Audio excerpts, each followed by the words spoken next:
今天早上我们也再三确认，请国防部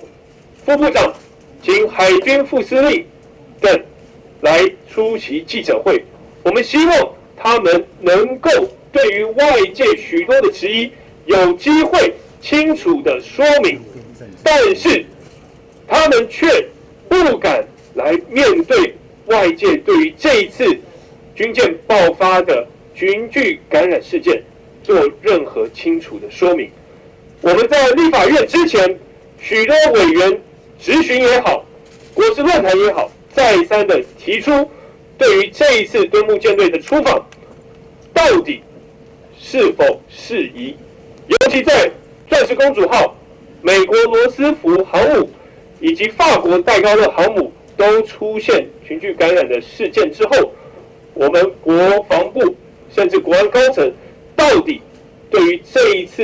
坚持要出访谁做的决定，有没有通报疫情指挥中心等等许多的疑问，我们今天都希望能够提出来，政府也应该正面、积极、诚实的回应。我们看到昨天我们疫情的指挥中心开了记者会，很多的争议都没有说明，也没有厘清清楚，所以我们今天党团也开了记者会。原本我们要请海军副司令梅家树前来，昨天他答应我要来，今天早上9点以前，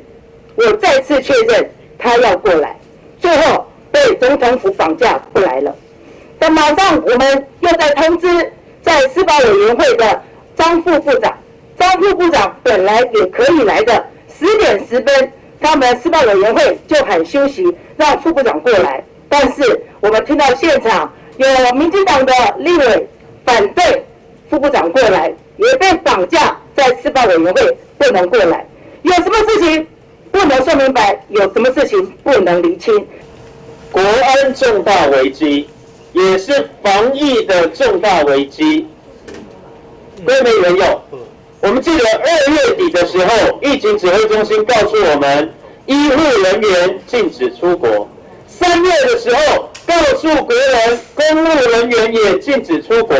那我们请教，这一次的敦睦舰队到底是谁拍板定案，让他们如期出发？传出国防部有考虑暂时取消，外交部却坚持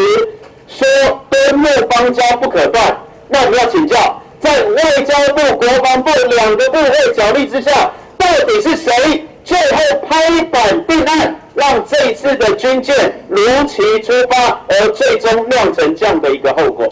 我们请执政党不要逃避，不要掩匿，不要推卸责任，清楚明白告诉2300万人，谁决定这一次的舰队出发？我有目前为止呢，